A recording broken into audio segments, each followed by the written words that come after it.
Садыр Жапарович, біз сізді ишеним менен президент кылып шайладык эле. Мен Арала районунун Маңгыт айылынын тургуну Кадырова Курматай, 5 баланын энеси. 2010 жылы улуттаралык Ош окуясында Мамасейдип Музафар өз ыктыяры менен келип 3 гектар жерин бизге өткөрүп берген. Мына силер жерди карагыла, мен силерге документ кылып берем деп бизге ишеним менен таштап кеткен. Биз 2013 жылга чейин караганыбызда бизге деди, мага деди $10.000 акча бересиң, мен силерге документ кылып берем дегенден $10.000 акча өтө көп сумма болгон үчүн биз 2015 жылы бардык акчаны бөлүп төлөп бердик. Бирок бизге документ кылган жок.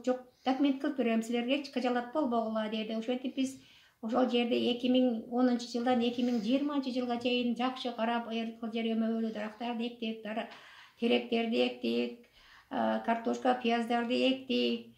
Анан эле 2020 жылы кокус эле акимдин кайнатасы Мадымаров Канат келип, бул жерди мен сатып алдым, тез бул жерден чык деп бизди кууп чыкты.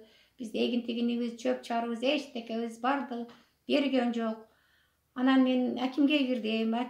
Мен ушинтип биздин жерлерди алыпсың, бул кылганың жакшы эмес эми деп кирсем, бирок мен адам орунда да көргөн жок. Мени кабинетинен түртүп кууп чыкты. Мен оорукчан элем, нервтен элем. Бирок өтө катуу ооруп калдым, доктурларда жаттым. Бирок барбаган жерим калбады. Мамасейди Музафарга кирдим, ал дагы кирсем, ал дагы кулак салбады, колуңан келгенин кыл деди. Анан мына азыр аким Мамасейди Музафар өзүнүн жылына 10 жылдын аралыгында бир сом акча берген жок, документ кылып берген жок. Жылына бизге мажбурлап 5-6 малын каратат, чыккан эгиндин тегин алып кетет. Анан Мамасейди Музафар акча бербей койду, ошентип жерди өткөрүп берди. Мен бирок барбаган жерим калбады. Мамасейди мына 25 жылдан бери ушул жерде, мен эсим тааныгандан бери ушул жерде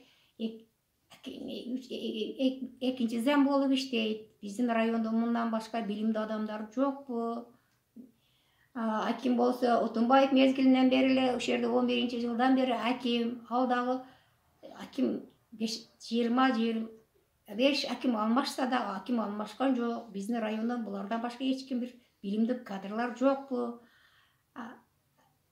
Курманбек Айтыбаев өз бийлигинен пайдаланып, мына азыр бардык жерди эл алды, нан базар, мойкалар, аптекалар, банктар, налогдор, кайсы жерге кирсек, акимдин балдары, кыздары, биз кичине эле баш көтөрсөк, бизге начальник милиция звонок кылат. Аким бар жокту басып коет. Мадымаров Канат болсо, канча чектерди сатты, аны эч ким эсебине албайт. Маңгыт эл болсо тажаты бүттү, тикеле карап койгон адамдан акча алат. Биз кайсы жерге барып кайрылабыз эми? Начальник милициялар деле ушуларга баш ийет. Налогдо немелер дагы, тергөөчүлөр дагы күндө-күн алып эле үйүмө келет. Жерди бошотуп кой, сени ол жерде акылың жок, сени каматамын, сени жок кыламын. Биз кайсы жерге барып кайрылышыбыз керек? Биздин карапайым элдин үнүн угатырган, биздин көңүл буратырган Кыргызстанда мыйзам барбы, адамдар барбы? Биз сизди ишеним менен шайладык эле. Мына биздин ишеним менен шайладык эле. Мына биздин үнүбүздү эми кимдер угат эми?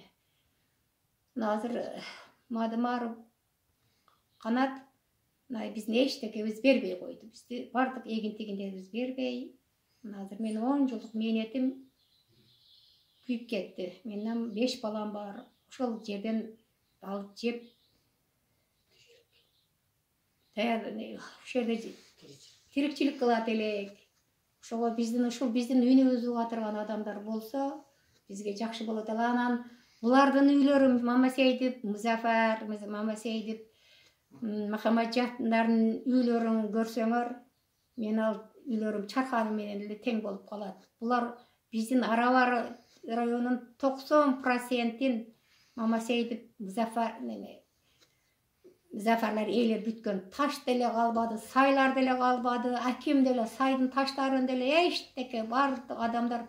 Биздин Араба районунун 130 000 калкы бар, бирок эч кимиси ага күчү жетпейт. Кайсы жерге барса, булар басмалайт, биз эч жака баш көтөртпөйт. Биз кайсы жака кайрылышыбыз керек? Сизден сураныч, Садыр Жапарович, ушул шайланына сизди шайлаганыбызга мына 4 ай болду. Ушундай жемекорлор, бийликти басып алгандарды мен карап көрүп берем деген элеңиз. Бирок сизден эчтеке кабар болбоду. Ошого мажбур ушул эмени сүйлөшкө мажбур болдум.